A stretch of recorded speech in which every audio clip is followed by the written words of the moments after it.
제가 1조라서 당연히 제일 먼저 할 줄 알았거든요.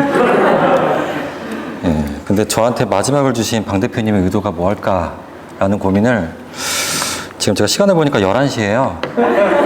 11시가 주는 압박감이 얼마나 큰지 아마 잘 모르실 거예요. 그래서 그 의도에 맞게끔 좀 빠르게 진행해 보도록 하겠습니다. 전 앞에 너무 전문가분들이 너무 많으셔가지고 저희는 이제 여기 올 때 물론 이제 멘토로서 저를 초대해 주셨지만 저는 사실 이제 앞에 이제 경력이 있는 분들을 봤잖아요. 근데 저는 조금 그보다는 커피보다는 조금 더 다른 쪽에 치중을 하고 있는 사람이라 저도 오늘 멘토로서 온 게 아니라 멘티로서 좀 즐기러 왔거든요.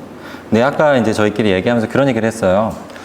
뭐 얘기하다가 꼰대 얘기가 나왔는데 제가 우리 직원들 사이에서 진짜 핵꼰대로 꼰대 중에 이런 꼰대 없다라는 얘기 많이 듣거든요.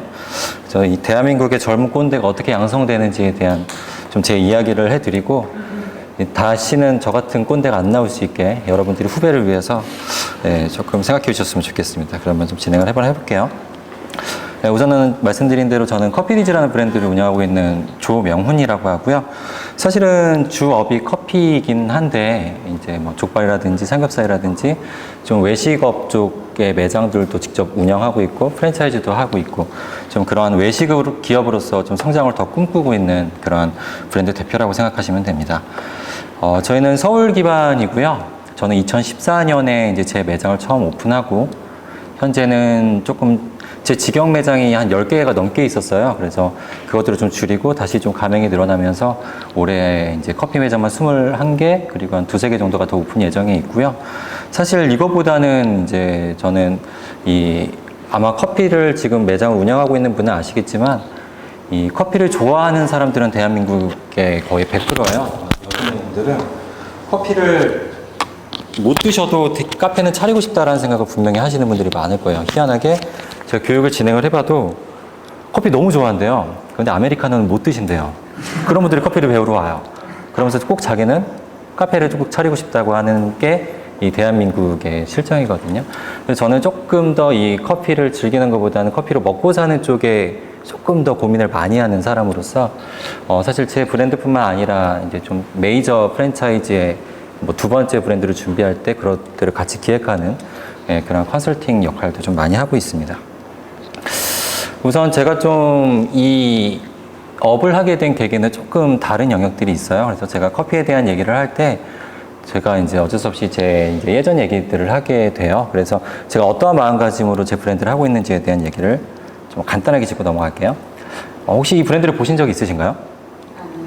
못 보셨겠죠. 왜냐면 이게 이제 옛날에 그 카페베네 브랜드 대표님이 오락실 프랜차이즈를 하시고 그 이후에 이제 이 브랜드를 하셨었고요. 저희 부모님은 장사를 해본 적이 없으심에도 불구하고 무리하게 모든 재산을 끄셔가지고 이 브랜드를 오픈하셨어요. 결과는 어떻게 됐을까요? 제대로 망했죠. 그래서 사실 이게 제가 중학교 때 일인데 저희 부모님이 이거를 무리하게 하시고 왜냐면 흔히 프랜차이즈 영업 방식은 똑같아요. 잘 되는 매장들을 보여주고 가맹 점주들은 그걸 보고 혹하고 나도 저렇게 될 수 있겠다라는 그러한 좀 환상을 심어주고 사실 장사라는 영역은 아마 더 잘 아시겠지만 다른 영역이거든요. 그럼에도 불구하고 이걸 무리하게 오픈하셨다가 그거를 이제 크게 이제 잃어버리시게 되죠. 근데 저는 그런 생각을 꼭 해요. 어른이라는 영역은 자기가 한 일에 대한 책임을 지는 자리예요. 근데 이제 그 과정에서 파생되는 피해가 뭐냐면 준비되어 않은 그들의 가족들이 피해를 좀 입는 경우가 있어요. 그래서 저는 사실 중고등학교 때 급식비도 못 낼 정도로 좀 굉장히 가난한 생활을 했었거든요. 그래서 그때 제가 이 장사라는 영역에 대해 굉장히 임팩트를 가지게 됩니다. 그때는 내 사실 별 생각은 없었어요. 그냥 우리 집이 되게 힘들어서 어려운 생활을 했었던 거에 대한 기억만 가지고 좀 성장을 하게 돼요. 그리고 나서 이제 제가 이제 대학교를 진학하고요. 군대를 가게 됩니다. 군대를 가게 돼서 군대를 좀 특이한 데서 좀 보내게 돼요. 뭐 보시면 아시겠지만 교도소라는 곳에서 제가 군대 생활을 하게 됩니다. 여기서 제가 인생관이 굉장히 많이 바뀌게 돼요. 왜냐면 군대 감옥으로 오시는 분들은 아마 아시겠지만 인생에서 어쩌면 가장 마지막 단계에 접할 수 있는 영역의 사람들이거든요. 그래서 저는 이제 뭐 군대로서 사실은 경교대라는 그런 타이틀을 갖고 거기를 경비하는 역할로서 그분들을 만나게 되지만 사실 그 안에서 마주하는 그 사람들의 모습을 보면서 굉장히 많은 생각들을 하게 됩니다. 왜냐면 그 전까지는 제가 되게 힘들게 살았기 때문에 나는 왜 이렇게 불행하지라는 생각을 하다가 좀 인간이 가질 수 있는 당연한 권리인 자유를 뺏긴 상태에서 하는 그런 생활들을 보고 진짜 내가 좀 추구해야 되는 게 뭘지, 그리고 내가 현재 가진 상황에 대해서 얼마나 감사해야 될지에 대한 고민들을 좀 많이 하거든요. 근데 더 안타까운 게 뭐냐면 이런 경제범들이 아닌 흉악범을 하시는 분들이 실제의 모습을 보면 굉장히 착해요. 놀라울 정도로 착하거든요. 근데 그분들과 우리의 차이점이 뭐냐면 우리가 굉장히 화가 나는 상황에 감정 컨트롤이 되냐 안 되냐의 차이예요. 그러니까 저희 같은 경우는 너무 화나면 뭐 우리끼리 풀고 그냥 마는데 이분들은 감정 컨트롤이 안 돼요. 그러니까 본인이 정신 차려보면 뭐 사람이 다쳐 있거나 또는 죽어 있거나 죽이려고 했거나 하는 그런 영향들이 굉장히 많거든요. 근데 그거에 또 거슬러 올라가면 그러한 가치관이 형성되는 이유는 거의 90% 이상이 가정환경이에요. 그래서 그런 것들을 보면서 내가 단순하게 가난을 탓했었는데 이런 부모님이 올바로 계시고 또 저한테 좋은 가치관을 알려주신 그 상황에 대해서 좀 다시금 생각을 해보고, 그래서 제가 앞으로 좀 미래에 어떤 일을 할 수 있을지에 대한 고민을 좀 하게 됩니다. 그래서 그때까지도 좀 저희 집이 많이 어려웠어서 회사원으로는 조금 제가 뭔가 극복하기는 힘들겠다라는 생각이 있어서 좀 제 사업을 그냥 마음속에 그리게 됩니다. 근데 아마 여기 있는 분들도 마찬가지겠지만 뭐 다 사업은 하고 싶잖아요. 돈이 없어서 그렇지. 네. 그래서 이제 저는 좀 다른 루트로 장사를 좀 시작하게 됩니다. 이 커피메가더라는 브랜드는 아마 모르실 텐데 행주상성이라는 그런 상권이 조금 알려지게 된 계기가 제가 이제 이쪽에서 매장을 오픈하게 돼요. 근데 정확히 말하면 제가 어떤 한 회사에 소속되게 되는데 그 회사는 이제 그냥 그런 인테리어 쪽에서 되게 크게 하는 되게 규모가 있는 연매출이 한 400~500억 되고 직원이 한 100명 이상이 되는 되게 큰 기업의 인테리어 회사에 제가 알바로 들어가게 됩니다. 근데 제가 이제 그 전에 군대에 있으면서 하고 싶었던 일이 뭘까라는 고민을 했을 때 첫 번째가 제가 이제 우리 집을 힘들게 했던 프랜차이즈라는 업을 한번 제대로 해보자. 그리고 제가 군대에서 한 30kg 이상을 넘게 몸무게를 빼거든요. 그러면서 이제 몸이 날씬해지니까 약간 이제 저를 꾸미는 거에 대한 관심사가 좀 생겨서 단순하게 쇼핑몰 한번 해보자라는 이 두 가지의 고민을 하다가 쇼핑몰은 어떻게 좀 운 좋게 하게 됐다가 그걸 말아먹고 그 인테리어 회사 알바로 들어갔다가 인테리어 회사에서 프랜차이즈를 오픈한다는 얘기를 듣게 돼요. 그래서 제가 원래 알바를 하려다가 좀 많은 일들이 있었지만 1년 만에 그 회사에 이제 이사로 승진을 하고 이 부서를 제가 맡게 돼요. 근데 이 부서를 맡게 됐을 때 이 커피 메가더라는 매장은 오픈한 지 1년이 지났음에도 불구하고 매출이 한 500만 원도 안 되는 규모가 되게 컸어요. 200평이 넘는 1, 2층짜리 되게 큰 매장이었는데 매출이 500만 원도 안 되는 되게 월세도 못 내는 매장이었어요. 그래서 제가 이 매장을 맡고 나서 이렇게 생긴 매장이거든요. 이 매장을 맡고 나서 제가 3개월 만에 매출을 6배를 넘게 띄어요. 근데 재밌는 건 이 매장이 되게 큰 커피 전문점이었거든요. 드립원두만 10몇 개를 했고요. 그 다음에 아메리카노 있고 그 안에서 로스팅까지 하는 그런 매장인데 저는 사실 머신도 내릴 줄 모르는 사람이었어요. 예, 들어가서 이제 저는 그냥 알바한테 배워서 매장을 운영을 했거든요. 근데 재밌게도 매출은 6배가 넘게 뛰고 그 매장이 커피가 엄청나게 맛있는 소문이 나기 시작해요. 저는 커피를 하나도 모르는데. 그래서 제가 이제 다른 데 가서 이제 강의하거나 이렇게 컨설팅 할 때 꼭 얘기하는 게 커피라는 영역과 장사라는 영역은 굉장히 다르다. 그래서 커피를 이제 하는 것과 커피로 돈을 버는 영역은 굉장히 다르기 때문에 그것들을 좀 구분 짓는 생각을 하면 어쩌면 좀 그게 또 길이 될 수 있다. 라는 얘기들 많이 해요. 제 말이 답은 아니겠지만 장사를 통해서 돈을 벌 수 있는 방법은 무수히 많아요. 몇만 가지가 되는데 저는 그 중에서 한 1부터 10가지 정도를 알고 있는 사람이거든요. 그래서 저는 좀 커피라는 영역과 장사라는 영역을 구분을 지었어요.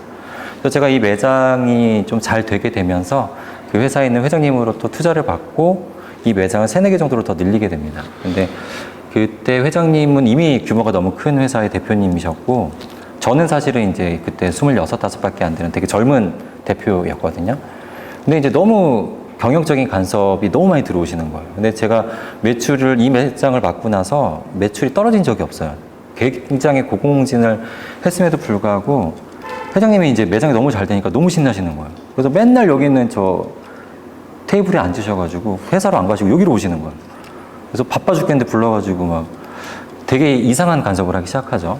예, 그래서 되게 막 줄을 서 있는데 불러요. 아, 명훈아 일로 와봐. 그래서 갔더니 되게 진짜 이 컵 너무 예쁘지 않니? 네? 줄은 막 요만큼 서 있는데 아니 이 컵 너무 예뻐서 사왔다고. 아, 너무 감사한데 제가 지금 바쁘니까 가보겠다고. 그래 가봐. 그리고 또 부르세요. 그러고는 야, 이 노트북 너무 이쁘지 않니? 이런 식의 좀 이상한 경영 간섭이 들어오셔가지고 제가 이제 이 지분 구조의 형태로 바꾸면서 지분을 제가 이제 일부 먹고 아예 독립된 형태로 하게 됩니다. 근데 그러면서 좀 회장님하고 좀 충돌이 많았어요. 예, 그래서 여기 이제 주소가 나왔는데 제가 이제 조금 돈을 벌기 시작하면서 이제 집에 좀 도움을 드리고 부모님이랑 같이 해외여행을 갔다 왔어요. 중국이라는 곳을 갔다 왔는데 갔다 왔더니 매장에서 전화가 온 거예요. 대표님, 무슨 일이니? 매장을 인수하시겠다는 분이 와 있대요. 무슨 소리냐? 난 들은 게 없는데. 그래서 전화를 했어요, 회장님께. 그랬더니 회장님 전화를 안 받으세요? 회장님이 이제 비서라고 하시는 분들의 전화를 받더니 받자마자 하시는 얘기가 미안하대요. 뭐가 미안한지 제가 이해를 못 하겠는데, 근데 제가 이제 좀 본인 선에서 영역을 말을 잘 듣는 대표에서 영역을 벗어나니까 이 회사의 지분 구조나 이제 명의는 다 회장님 명의였거든요.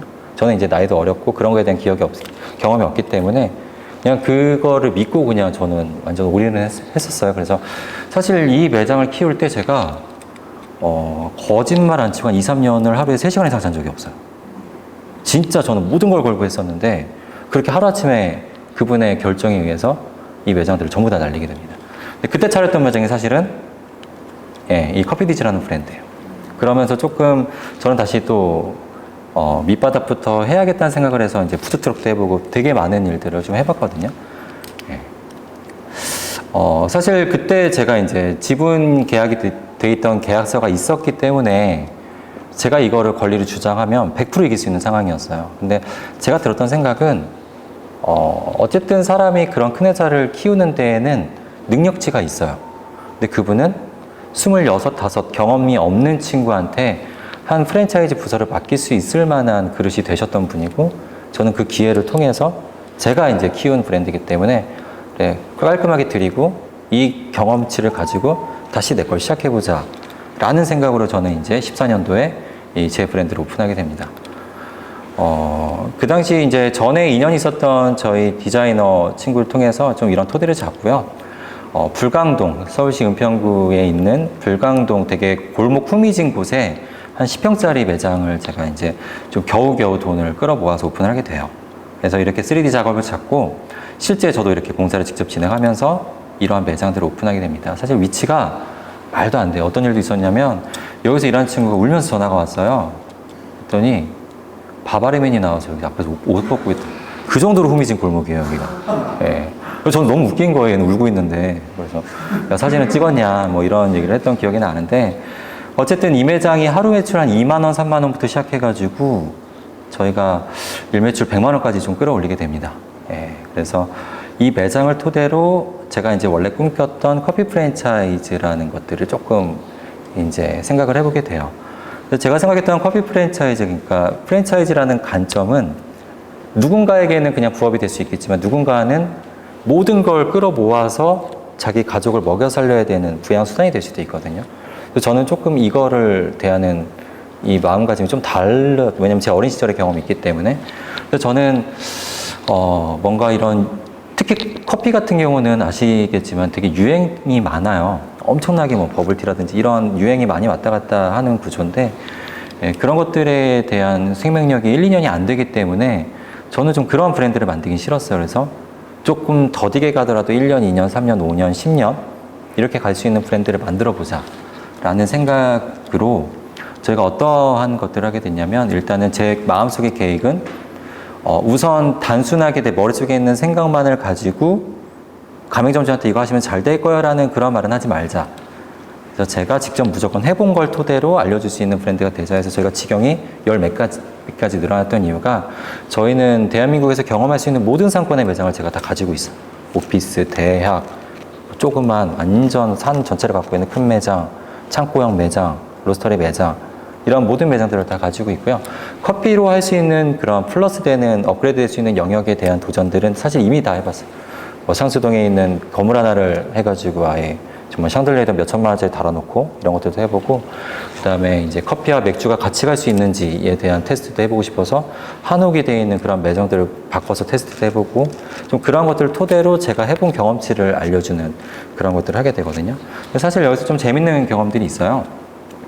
제가 사실 뭐 말씀드렸지만 돈이 없잖아요. 돈이 없는데 이 매장에서 제가 너무 열심히 일을 하다 보니까 어떠한 저희 한 1년, 2년 된 단골분 할머니가 계셨는데 갑자기 저를 불러서 앉혀요. 그래서 혹시 본인의 얘기를 좀 들려줄 수 있냐고. 근데 저는 좀 오래 봤던 단골이고 좀 포스가 좀 남다르긴 하셨어요. 그래서 근데 어떤 것 때문에 그러시냐고 여쭤봤더니 제 나이 때 이렇게 좀 열심히 일하는 친구들을 보기가 흔치 않다고, 근데 뭔가 좀 사연이 있는 것 같아서 얘기를 좀 들려줄 수 있겠냐 그래서 이 꼰대 얘기, 제가 들었던 그러한 얘기들을 쫙 들려드렸어요. 그랬더니 정말 좀 신기하게도 그런 얘기를 하시더라고요. 자기는 나이가 있고 또 운 좋은 그런 시절을 겪어서 부를 좀 쌓았는데 지금 내 나이에 뭔가 이렇게 킹이 될 수는 없고 킹 메이커가 될 수 있지 않을까 하는 생각이 든다. 그래서 지금 친구 같은 젊은 친구가 할 수 그런 일을 하고 싶어 하는 게 너무 눈에 보이는데 뭐 필요한 게 뭐겠냐. 당연히 돈이겠죠. 그래서 그런 부분들을 내가 좀 도와줄 수 있을 것 같은데 혹시 뭐 필요한 금액이 있냐라는 얘기를 하시더라고요. 사실 너무 당황스럽잖아요. 저 처음 본 분인데, 그러니까 단골이긴 하지만.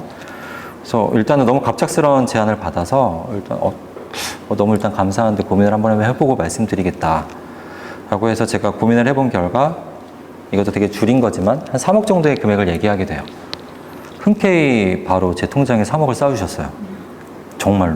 차용증이나 이런 거 아무것도 안 쓰시고. 그래서 제가 그걸 토대로 매장 2호점, 3호점 본점을 오픈하게 됩니다. 그래서 그걸 통해서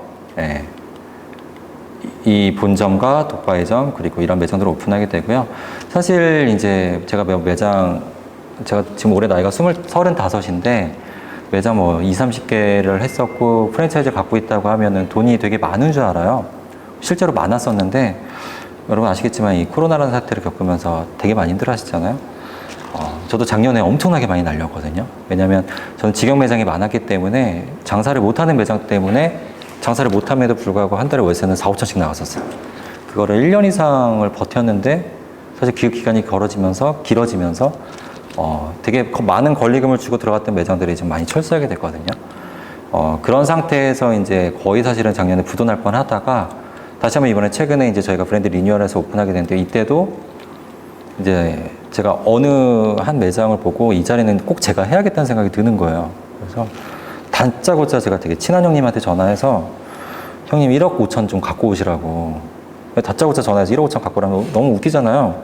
근데 재밌는 건 또 그분이 그걸 구해주셨어요. 그래서 그렇게 매장을 오픈하면서 또 제가 이제 작년에 어려운 시기들을 겪으면서 기존에 저희 했던 기존 전주님들이 올해 상반기에 매장 소개를 엄청나게 해주시는 거예요. 손님들이 오시면 여기 무조건 하라 그래서 오픈을 해주시고 제 오랫동안 제 지인분들이 또 매장을 오픈하고 하셔서 다시 이제 저희가 매장 개수를 회복되면서 다시 또 저도 이런 힘든 시기를 좀 극복하는 기회가 되는 것 같아요. 짧게 17분이니까 되게 짧게 했네요. 네, 되게 사실 좀 준비한 얘기들이 많은데 되게 많이 좀 줄였어요. 그래서 지금 최근에 오픈한 매장들의 이제 저희 브랜드 컨셉을 좀 보여드렸고요. 네. 사실 이거 쓰면서 방 대표님이 나의 커피 풍미는 뭐 이거 좀 하라 그랬는데 너무 오글거리는 거예요. 미치겠더라고요. 그래서 제가 이게 맨정신이 아닌 상태에서 좀 적긴 적었는데 제가 생각하는 좀 커피의 가치는 그렇습니다. 물론 이제 커피 전문가의 영역도 필요하고요. 그다음에 커피를 가지고 장사하는 영역도 필요하고 여러 가지 커피를 가지고 하는 그런 생활의 라이프가 있지만 저는 좀 그렇게 생각해요. 제가 하는 브랜드와 제가 생각하는 커피는 사실 이제는 일상과 뗄래야 뗄 수 없는 거거든요. 근데 저는 저희 매장의 가장 큰 특징 중에 하나가 오전 7시 반에 오픈을 합니다. 오전 7시 반에 오픈을 해서 오전 10시까지는 커피를 1,900원에 해요. 저희 가격대는 이디야 가격대거든요. 왜냐면 저는 그거보다 가격을 낮추면 저는 좋아요. 본사는 좋아요. 왜 원두를 계속 내보내니까. 저희가 한 달에 거의 한 3톤 정도 내보내거든요. 근데 그거를 한 1,900원 이렇게 싸게 브랜드를 만들어서 뿌리면 저는 사실 돈을 많이 벌지만 아까도 말씀드렸지만 저는 그래도 먹고 살만하기 때문에 무조건 제 가장 최우선 가치는 점주님들이 먹고 사셔야 돼요. 그러기 위해서 제가 생각한 최소의 가격대는 1,900원이 한계예요. 그거보다 낮추면 소비자들은 현혹시킬 수 있겠지만 점주님들은 고생하시면서 돈도 안 벌리는 그런 결과가 일어나거든요. 그래서 저는 7시 반부터 10시까지 커피를 1,900원에 하고, 그다음에 그 외에는 이제 정정적으로 팔면서 저희 매장이 주로 위치하는 매장의 위치는 출근 상권에 많이 오픈하거든요. 그래서 저희는 사실은 오전 10시 이전에 20, 30만 원 파는 매장이 거의 대다수예요. 10평짜리 매장에서 사실은 하루에 3, 40만 원 돼도 나쁘지 않거든요. 먹고 사시거든요. 근데 저희는 오전 10시 이전에 그걸 뽑아내는 구조입니다. 왜냐하면 이 사람들은 아침에 그 커피를 가지고 출근하는 게 하루의 루틴인 거예요. 이게 깨지면 이 사람 하루가 말려요. 그래서 저는 약간 이 커피라는 것들에 저희 이제 일상생활에 너무 깊숙이 들어와 있잖아요. 그래서 저는 그래서 저희 매장에서는 신메뉴를 만들지 않습니다. 저희가 신메뉴를 만드는 건 새로운 원두 블렌딩 뿐이에요. 그래서 저희는 동네 매장에서도 블렌딩 원두 4가지를 선택할 수 있게끔 컨셉을 잡아놓고요. 커피에서 맛보실 수 있는 다양한 맛들을 저희 매장에서는 좋은 가성비로 마실 수 있게끔 해서 좀 저희 매장에 들렸다 가는 그런 생활의 루틴을 만들고자 해서 좀 망하지 않고 오래 가는 브랜드를 만들고 싶은 게 제 목표고요. 실제로 저희 가맹점들은 제가 14년도, 15년도부터 그 가맹을 시작했는데 지금까지도 항상 같이 하고 있고요. 그리고 점주님들이 제 첫 명품을 사주셨고요. 그다음에 최근에 제가 좀 골프라는 운동을 시작했는데 저희 점주님이 최고 매출 찍었다고 저한테 골프 채를 사주시고 저는 좀 그렇게 관계를 이어가고 있거든요. 예, 대신 저희는 본사로서 해줄 수 있는 영역은 2014년 이후에 원두값 절대 올리지 않고 제때 드리고 그다음에 로열티나 가맹비 받지 않고 그렇게 해서 좀 같이 제가 어렸을 때 제가 겪었던 그런 트라우마들을 겪지 않는 그러한 좀 생활을 만들기 위해서 노력을 많이 하고 있어서 다시 봐도 오글거리네요. 하루의 루틴이라는 것들을 제가 풍미로 적었고요. 좀 짧게나마 제 이야기를 좀 전해드렸는데 나중에 좀 기회가 되면 제 얘기가 되게 재밌어요. 되게 스토리가 많은데 그런 얘기도 좀 공유하면서 좀 같이 친해질 수 있는 그런 여행이 될 수 있으면 좋겠습니다. 저는 여기까지 하겠습니다. 감사합니다.